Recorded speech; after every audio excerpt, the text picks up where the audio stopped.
मत्स्यपालन शेतकऱ्यांच्या शेतीला जोड व्यवसाय कसा? चांदवडला मत्स्यपालन प्रशिक्षण। पारंपरिक शेतीला फाटा देत आता आधुनिक शेती शेतकऱ्यांनी करावी। यात आधुनिक शेतीला व्यवसायाची जोड देत प्रगती साधावी। युवा शेतकऱ्यांनी मोठ्या प्रमाणात सहभाग घ्यावा म्हणून युवकांसाठी नाशिकच्या चांदवड येथे आज दिनांक 1/1/2024 रोजी मत्स्यपालन व्यवसाय मार्गदर्शन कार्यशाळा आयोजित करण्यात आली होती। थोड्या गोष्टीतून आपण पुढे गेलो तर मला नक्कीच वाटतं की या ठिकाणी ह्या अशा दुष्काळामध्ये आपल्याला तो हातभार लागल्याशिवाय राहणार नाही। आणि बरेचसे निगेटिव्ह बोलणारे खूप राहतात, प्यायलाच पाणी नाही तर कुठून माशाला पाणी आणायचं, निगेटिव्ह बोलणारे खूप असतात। पण बायोफ्लेक्स सारख्या ठिकाणी आपण एकदा त्याच्यात जर पाणी आणून टाकलं तर आपल्याला भविष्यामध्ये त्या ठिकाणी बायोफ्लो मधून अनेक शेतकरी बघा त्याने किती खर्च आला तुम्हाला साथ यायला? प्रोजेक्ट कसा मूळ खर्च सांगा। 30,000चे तुमचे 7 टँक आहे बरोबर आहे? हा एक तर किती खर्च आला? 4.5 लाख। त्याला सबसिडी शासनाने सांगा किती? 4.5 सबसिडी आहे। प्रोजेक्ट कॉस्ट केवढा आहे?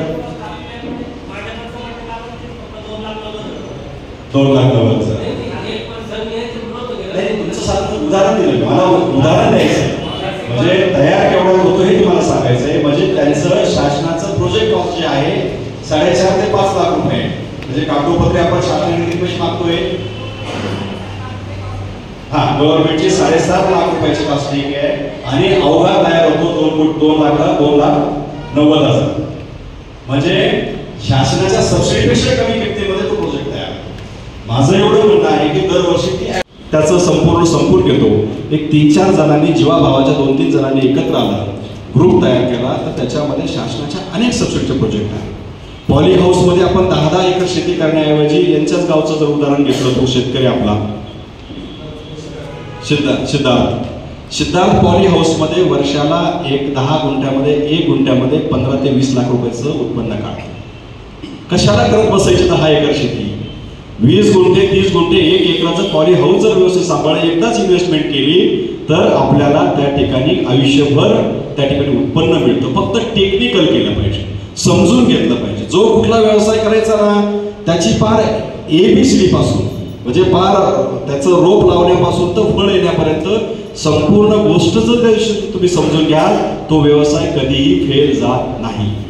आणि म्हणून मला एक विनंती आहे शेतकऱ्यांना, आपला भाग दुष्काळी आहे, आपण कधीही पावसाच्या पाण्याशिवाय दुसरं कुठलीही व्यवस्था आपल्याकडे नाही, कुठलीच व्यवस्था नाही। कुठेही कोणीही म्हटलं काही तर आम्ही इकडे डोंगरातून पाणी आणून तिकडे डोंगरात पण हे सगळं खोटं आहे, हे सगळं खोटं आहे। मग आहे त्या पर्यायाला आपल्याला दुसरा पर्याय शोधल्याशिवाय भविष्यामध्ये तुम्हाला आम्हाला तरणं शक्य नाही, अन्यथा तुमचे आमचे पोरं भिकारी झाल्याशिवाय राहणार नाही। कारण पर्जन्यमान मागचे 3 वर्ष चांगला होता, आपण सुखी होतो, एकच वर्ष झटका बसला, 2 मिनिटात आपले चेहरे एवढे झाले की नाही संदीपराव? एकच दिवसात का तर आज ह्या वर्षी आपण 1 वर्ष मी मागे गेलो, आता 3 वर्ष मागे गेलो। कारण ह्या वर्षाचं कर्ज फेडण्यासाठी पुढच्या वर्षाचे कष्ट आहे, पुढच्या वर्षी काय वाढून ठेवलंय या बाबत आपल्याला माहित नाही। म्हणून ह्या वर्षाचं फेडण्यासाठी ह्या वर्षाचं घेतलेलं कर्ज सावकारी असो बँकांचं असो ते फेडण्यासाठी आणखी 2 वर्ष कष्ट करावं लागणार आहे। आणि 2 वर्ष कष्ट करण्यासाठी तुमचे मुलाबाळाचे सुख दुःख सगळे बाजूला ठेवावं लागणार आहे, आपल्या हौस मजा सगळ्या बाजूला ठेवावं लागणार आहे। तेव्हा कुठे पुन्हा आपण बरोबरी करू मागच्या 2 वर्षाची। म्हणून शेतीपूरक व्यवसायाकडे वळालं पाहिजे। जो व्यवसायामध्ये आपण करू शकतो त्या व्यवसायाकडे आपण वळायला पाहिजे। 2 गाई 3 गाई जरी घ्यायचं असेल तरी शासनाची त्याला योजना आहे, सबसिडी आहे, बँकांकडून आपल्याला त्या ठिकाणी कर्ज पण मिळत आहे, शासन त्याला मदत पण करत आहे। आता नवीन शेततळ्याची योजना आली, माझ्या मते 5 लाख रुपये त्या ठिकाणी आपल्याला शासन 5 लाख रुपये शेततळ्याला त्या ठिकाणी देत आहे। 5 लाख रुपये कागद आणि तळं डायरेक्ट देत आहे, त्याचा पण आपण खऱ्या अर्थाने लाभ घेतला पाहिजे। आणि सगळ्यात महत्वाचं मत्स्यपालन मला का आवडला की आपल्या कुटुंबामध्ये एकच माणूस असेल, एकच स्त्री पुरुष असेल, नवरा बायकोच असतील तरीही ते करू शकतात, सबसिडीमध्ये करू शकतात। म्हणून मला ह्या गोष्टीला जास्त महत्त्व द्यावंसं वाटलं आणि त्या गोष्टीमध्ये आपण सगळ्यांनी पुढे यावं। तुम्हाला फॉर्म भरून द्यायचे असतील, प्रोजेक्ट रिपोर्ट करून द्यायचं असेल तर मी माझ्या खर्चाने करून द्यायला तयार आहे, तिकडं होते। त्यासाठी मी आपण राऊत साहेबांकडे त्या ठिकाणी जायला सगळी मदत करायला तयार आहे।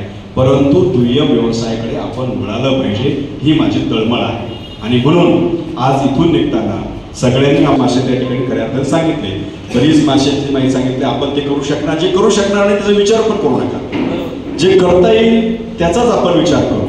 आणि सुरुवातीला मला एवढं सांगायचं आहे की आज आहे त्या शेतकऱ्यांमध्ये कुठली योजना नाही, पण 2000ची मासे 5000ची मासे टाकण्या इतकी स्वतःचीच प्रत्येकाची.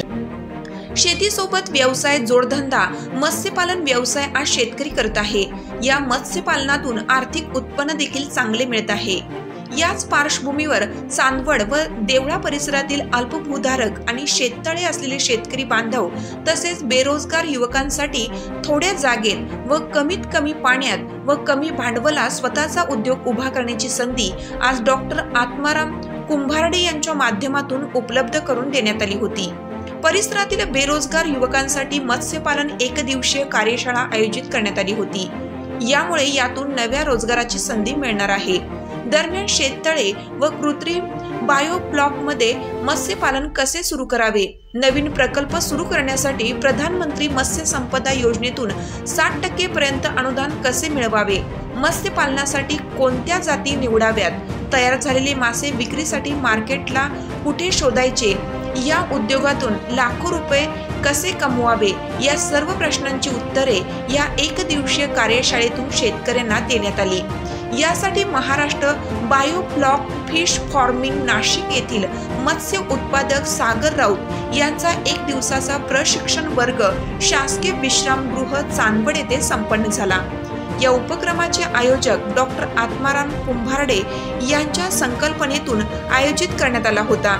यावेळी तालुक्यातील शेतकरी, कॉलेज विद्यार्थी विद्यार्थिनी मोठ्या प्रमाणात उपस्थित होते. जे डॉक्टर कुंभारडे साहेब यांनी केलं त्याबद्दल तालुक्यातील सर्व शेतकऱ्यांना चांगली याची माहिती मिळाली आणि असेच कार्यक्रम डॉक्टरांनी इथून पुढे शेतकऱ्यांसाठी राबवित राहावे अशी आमची इच्छा आहे. नाव जाधव प्रियंका परशुराम.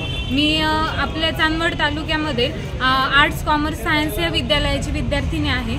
तर डॉक्टर कुंभारडे यांनी आपल्यासाठी जो हा बायोफ्लॉकचा जो प्रोजेक्ट आज अंमलात आणला किंवा त्याची जी माहिती दिली ही आमच्यासारख्या विद्यार्थ्यांना पण आणि नवीन जे उद्योजक आहेत किंवा आजकालचे जे शेतकरी आहेत यांना खूप बेनिफिशियल आहे. आणि मेन म्हणजे त्यांनी ही सुविधा मोफत उपलब्ध केल्यामुळे याचा सर्वांनी म्हणजे उपभोग घेतला. सो ती खूप इम्पॉर्टंट गोष्ट होती की ती आमच्या सिलेबसमध्ये असल्या कारणाने आम्हाला ती म्हणजे फ्रीमध्ये आम्ही त्याचा उपभोग घेऊ शकलो आणि त्याची आम्हाला संपूर्णपणे माहिती मिळाली. त्याबद्दल आम्ही त्यांचे खूप आभारी आहोत. आणि आमच्या विद्यालयाचे प्राचार्य डॉक्टर शिंपी सर आणि आमचे HOD डॉक्टर वाघ सर यांचे पण मी आभार मानते. धन्यवाद. आणि डॉक्टर साहेबांचे पण आभार की त्यांनी आमच्यासाठी हा उपक्रम अंमलात आणला. याच्यासाठी लोकमान्य 24 न्यूज संपादकीय विभाग.